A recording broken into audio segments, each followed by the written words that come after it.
اعوذ باللہ من الشیطان اللعین الرجیم بسم اللہ الرحمن الرحیم الحمد للہ رب العالمین بارئ الخلائق اجمعین والصلاة والسلام علی سید الانبیاء والمرسلین وعلی آلہ الطیبین الطاہرین المعصومین اما بعد۔ قرآن مجید اور نہج البلاغہ کے عنوان سے گفتگو کا یہ سلسلہ جاری ہے۔ آج کے سیشن میں خصوصیت کے ساتھ تعلیمات قرآن مجید و نہج البلاغہ میں سے ایک چیز جس کا ذکر کرنا ہے وہ قرآن مجید کی اس آیت کو مد نظر رکھتے ہوئے صبغۃ اللہ، رنگ الہی کے عنوان سے ہماری گفتگو ہوگی۔ یہ سورہ بقرہ کی آیت نمبر 138 ہے، 138، جہاں ارشاد پروردگار ہوتا ہے صبغۃ اللہ وَمَنْ أَحْسَنُ مِنَ اللَّهِ صِبْغَةً، اور رنگ الہی اور رنگ الہی سے بہتر کون سا رنگ ہے۔ یہ موضوع رہے گا۔ گفتگو شروع کرنے سے پہلے ہم آج کے یہ سیشن، چونکہ جناب برادر آصف شیرازی صاحب کے ہاں ہے، ان کو زحمت دی ہے اور انہوں نے یہ اہتمام کیا ہے، اور جیسا کہ ہم بارہا یہ عرض کر چکے ہیں کہ واقعاً یہ گھر نہج البلاغہ کے گھر بن رہے ہیں۔ پروردگار ان کو آباد و شاد فرمائے، اور جناب شیرازی صاحب اور ان کے خاندان کو غم دکھ تکلیفوں سے محفوظ فرمائے، ان کے بچوں کو اپنے اپنے مشن میں کامیابیاں نصیب فرمائے، اور کریم اللہ ان کے مرحومین کے درجات بلند فرمائے۔ آپ احباب جو زحمت کرتے ہیں، وقت دیتے ہیں اور مختلف اوقات میں مختلف مقامات پر نہج البلاغہ کے دروس کا سلسلہ جاری فرماتے ہیں، واقعاً یہ ایک ایسی ضرورت ہے جو امام مظلوم کے کلام مظلوم کو عام کرنے کے لیے آپ حضرات ہمت کر رہے ہیں۔ اور یہ گزشتہ سفر میں جہاں بھی جانا ہوا تو الحمدللہ احباب ذوق، صاحبان علم، خصوصیت کے ساتھ علماء کرام جہاں بھی گئے، آپ لوگوں کی ان زحمات کو اور آپ کی ان کاوشوں کو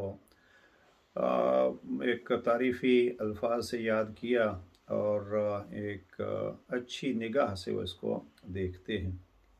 بلکہ ہمارے ایک ساتھی نے بہت اچھا جملہ فرمایا، پروردگار آپ عزیزان کی اس کوشش کو اس میں شمار فرمائے۔ وہ 8ویں امام کا ایک فرمان بارہا میں نقل کر چکا ہوں، جہاں امام فرماتے ہیں کہ رحم اللہ من احیا امرنا، اللہ رحم نازل فرمائے اس شخص پر جو ہمارے مشن کو زندہ کرتا ہے۔ تو اس نجفی ساتھی کے حوالے سے انہوں نے فرمایا کہ حقیقت میں احیاء امر اہل بیت ہے، اور جس کا اجر وہ ضرور اللہ سے ہمیں دلوائیں گے۔ بہرحال دوسری طرف ہم ایک ایسے وقت میں یہ گفتگو کر رہے ہیں جب ماہ شعبان کا اختتام ہے اور ماہ رمضان کی آمد ہے، یعنی اللہ کے مہینے کے استقبال میں ہم یہاں بیٹھے ہیں۔ تو اسی عنوان سے ہمارا موضوع بھی قرآن اور نہج البلاغہ کی تعلیمات کے حوالے سے چل رہا ہے۔ تو کوشش یہ کرنی چاہیے کہ ہم ماہ مبارک رمضان میں اس موضوع کو کم از کم اپنے طور پر اور اپنی عملی زندگیوں میں اپنانے کی کوشش کریں۔ یعنی پہلا جو جملہ میں یہاں عرض کرنا چاہتا ہوں آج کے درس سے، وہ یہ ہے کہ کوشش کریں ہم نے جو کچھ سیکھا ہے قرآن اور نہج البلاغہ سے، اس کو اس مہینے میں عملی طور پر اپنانے کی کوشش کریں۔ اور آج جو موضوع لیا ہے اس موضوع کو دیکھتے ہیں، اور ساتھ ابتدا میں ہی دعا کرتے ہیں کریم اللہ ہمیں بھی وہ رنگ اور وہ زندگی کا طریقہ عطا فرما جس طریقے میں تیری ذات کے عبودیت کی جھلک نظر آئے کہ ہم تیرے بندے ہیں۔ ارشاد پروردگار ہوتا ہے سورہ بقرہ میں صبغۃ اللہ ومن احسن من اللہ صبغۃً، اور رنگ الہی اور رنگ الہی سے بہتر کون سا رنگ ہے۔ مختلف علماء نے اس آیت کی تفسیر میں مختلف آراء پیش کیے ہیں کہ یہاں رنگ الہی سے کیا مراد ہے۔